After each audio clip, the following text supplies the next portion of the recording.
शुभ संध्या सभी बच्चों को। बच्चों, जैसा कि आप सभी जानते हैं कि लॉकडाउन के चलते हम सभी विद्यालय नहीं जा पा रहे हैं और विद्यालय ना जा पाने के कारण हमारी जो कक्षाएं हैं वो प्रभावित हो रही हैं, हमारी पढ़ाई प्रभावित हो रही है। हमें परेशानियों का सामना करना पड़ रहा है और ऐसी स्थिति में हमारे पास सिर्फ एक ही चारा हो सकता है कि हम ऑनलाइन क्लासेस के माध्यम से आप सभी को घर बैठे पढ़ा सकें। तो आप सभी का ये काम है कि जो भी इन वीडियो लेसन्स के माध्यम से, जैसे मैं आज ही आपको वीडियो लेसन आपके सामने प्रस्तुत कर रहा हूँ, इस तरह के वीडियो लेसन्स के माध्यम से आप सभी को घर बैठे बहुत सारी चीज़ों को समझना है, बहुत सारी चीज़ों को नोट करना है अपनी नोटबुक में। और जब स्कूल खुलेगा तब वो जो नोटबुक्स हैं वो आप घर से यहाँ लेकर आएंगे स्कूल, तब हम आपकी नोटबुक्स चेक करेंगे। तो ऑनलाइन लर्निंग के इस दौर में मैं आप सभी के समक्ष प्रस्तुत हूँ कक्षा 10वीं के छात्रों के लिए मैं आज अपठित गद्यांश, जो एक महत्वपूर्ण भाग है, और पहला ही प्रश्न पूछा जाता है आपके प्रश्न पत्र में। पहला प्रश्न अपठित गद्यांश को लेकर होता है और मैं आपको बता देना चाहता हूँ कि पहले अपठित गद्यांश जो आता था कक्षा 10वीं के लिए बोर्ड परीक्षा में, वो 8 अंक का आता था। बच्चों, अब चूँकि अपठित काव्यांश यानी कि अपठित पद्यांश आपके पाठ्यक्रम से हटा दिया गया है, तो इसलिए अपठित गद्यांश का जो भाग है वह 8 की जगह 10 अंक का हो चुका है। अब आपको यह समझ कर चलना है, यह मान कर चलना है कि जब भी अपठित गद्यांश आपकी बोर्ड परीक्षा में आएगा वो 8 की जगह 10 अंक का होगा और आपको 10 अंक के हिसाब से ही उसे तैयार करना है। मैं आपको बता देता हूँ, पहले अपठित गद्यांश के बारे में हम समझ लें, उसके बाद धीरे धीरे जैसे जैसे ये वीडियो आगे बढ़ेगा मैं आपको अपठित गद्यांश के विषय में बहुत कुछ बताता चलूँगा जिससे आपको फ़ायदा मिलेगा। बच्चों, अपठित गद्यांश, अपठित का अर्थ होता है बिना पढ़ा हुआ और गद्यांश का अर्थ होता है गद्य का एक अंश। गद्य आप जानते हैं, आप गद्य पढ़ते हैं, बहुत सारी कहानियाँ पढ़ते हैं, बहुत सारे उपन्यास पढ़ते हैं, बहुत सारे पाठ पढ़ते हैं। इन सभी को हम गद्य कहते हैं। और जब हम कविता के रूप में किसी पाठ को पढ़ते हैं, किसी भाग को पढ़ते हैं, तो वो काव्यांश कहलाता है, यानी कि काव्य कहलाता है या पद्य कहलाता है। तो यहाँ पर हम बात कर रहे हैं गद्य की। तो अपठित गद्यांश यानी कि जो कभी पढ़ा न गया हो। अपठित माने जो कभी पढ़ा न गया हो, गद्यांश मतलब गद्य का एक अंश, यानी कि ऐसे गद्य का कोई एक ऐसा अंश जो कभी पहले हमने पढ़ा ना हो या हमारी पाठ्य पुस्तक में वह ना हो, पढ़ा भी हो तो हमारी पाठ्य पुस्तक में ना दिया गया हो।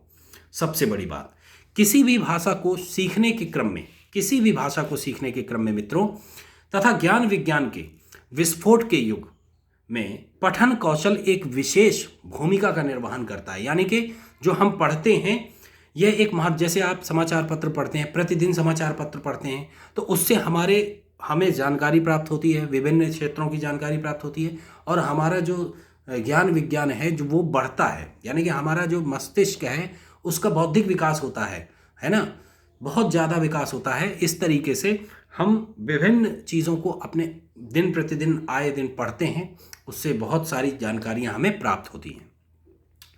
विभिन्न प्रकार के विषयों की सामग्री को आत्मसात करने के लिए आवश्यक है कि छात्र उस सामग्री को पढ़ें, पढ़कर समझें।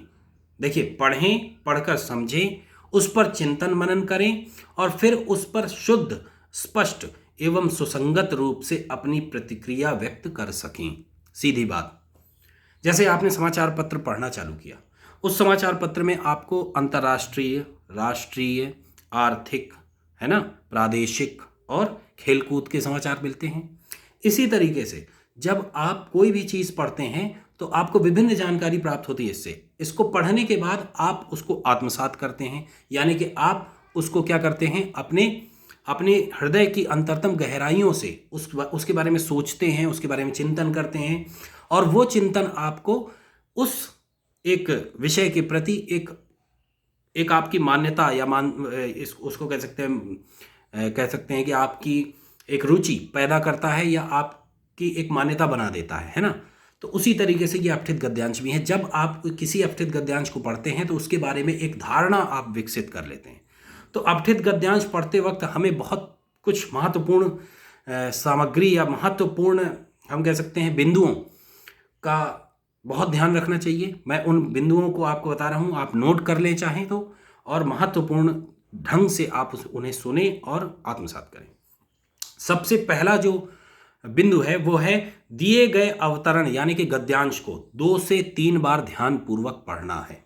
बच्चों, सबसे बड़ी बात यह है, कोई भी अवतरण या गद्यांश जो दिया गया है उसको 2 से 3 बार आप बहुत ध्यानपूर्वक पढ़ेंगे। दूसरी चीज, गद्यांश के विशिष्ट स्थलों को रेखांकित करेंगे। मैं आपको बताता रहा हूं पहले भी मैंने आपको बताया, जो भी गद्यांश आप पढ़ रहे हैं उनको एक महत्वपूर्ण ढंग से आप उन्हें अंडरलाइन करते चले, जो महत्वपूर्ण बिंदु हैं। ठीक है, पहले क्या करना है, 2-3 बार पढ़ना है उसे, फिर महत्वपूर्ण बिंदुओं को अंडरलाइन करते चलना है। फिर जो प्रश्न दिए गए हैं उन प्रश्नों में एक बात ध्यान रखनी है कि पूछे गए प्रश्नों में अंतर्निहित उद्देश्य को समझकर ही प्रश्न के उत्तर ढूंढें। ऐसा नहीं है कि प्रश्न में कुछ और पूछ रहा है, आप उत्तर कुछ और ढूंढ रहे हैं, है ना। जैसा प्रश्न पूछा गया है वैसा ही उत्तर लिखना है। कई बार ऐसा होता है अपठित गद्यांश या काव्यांश जो भी होते हैं उसमें आप बच्चे जो है, प्रश्न कुछ पूछा जाता है, आप गद्यांश का बहुत सारा भाग उसमें उतार देते हैं। ऐसा नहीं करना है। ऐसा भाग भी आप उतार देते हैं जो उस प्रश्न से संबंधित नहीं होता।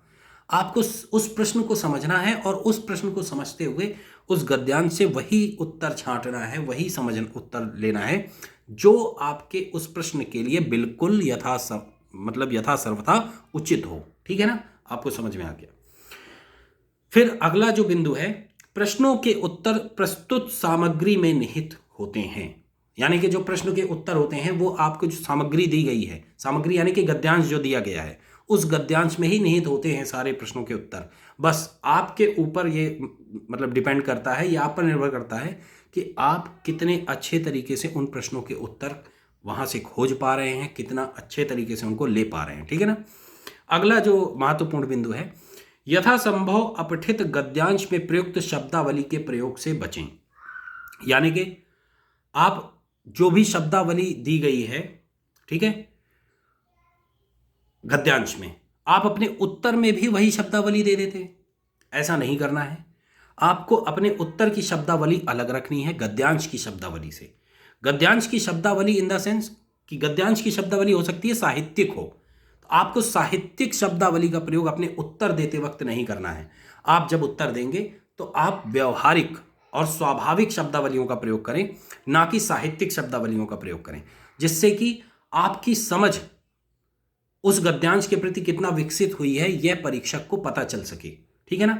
तो आपको गद्यांश की शब्दावली यानी कि पूरे तरीके से उसको उतारने से बचना है। आपको अपने ढंग से भी, अपने तरीके से भी उसके उत्तर को समझना है और लिखना है, खासकर लिखना है अपने तरीके से।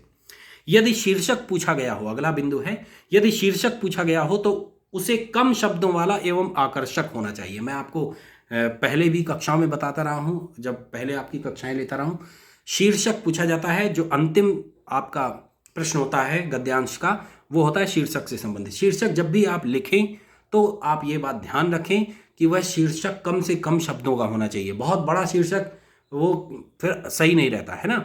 बहुत कम शब्दों का शीर्षक होना चाहिए और आकर्षक होना चाहिए, यानी कि परीक्षक को पहली ही दृष्टि में ये लग जाए कि हाँ, बच्चा जो है बहुत अच्छी रीजनिंग है इसकी, बहुत अच्छी इसकी स्किल्स बहुत अच्छी हैं, सोचने समझने की क्षमताएं बहुत अच्छी हैं, इसलिए हमें ये बात ध्यान रखनी है। तो मैंने आपको जल्दी से मैंने जो महत्वपूर्ण बिंदु बताए हैं मैं आपको रिपीट कर देता हूं। अपठित गद्यांश के लिए वो 6 बिंदु बहुत महत्वपूर्ण है। पहला जो बिंदु है, दिए गए गद्यांश को 2 से 3 बार पढ़ें, पहला बिंदु। दूसरा बिंदु, गद्यांश के विशिष्ट स्थानों को रेखांकित करना है, यानी कि गद्यांश में जो महत्वपूर्ण बातें दी गई हैं उन महत्वपूर्ण बातों को आपको क्या करना है, रेखांकित करना है। तीसरी जो महत्वपूर्ण बात है, पूछे गए प्रश्नों में अंतर्निहित उद्देश्य को समझकर ही प्रश्नों के उत्तर ढूंढने हैं, ठीक है ना। पहले आपको प्रश्न पढ़ना है, प्रश्न में जो पूछा जा रहा है उसी प्रश्न को, मतलब पूछा जो जा रहा है उसी चीज को उत्तर में क्या करना है, समझना है। इसके बाद प्रश्नों के उत्तर प्रस्तुत सामग्री में निहित होते हैं, यानी कि जो गद्यांश दिया है, आपके जो प्रश्न है, प्रश्न के उत्तर जो है गद्यांश में ही निहित होंगे। आपको बस ढूंढना है और अपनी समझ के अनुसार उनके उत्तर लिखने होते हैं। यथासंभव अपठित गद्य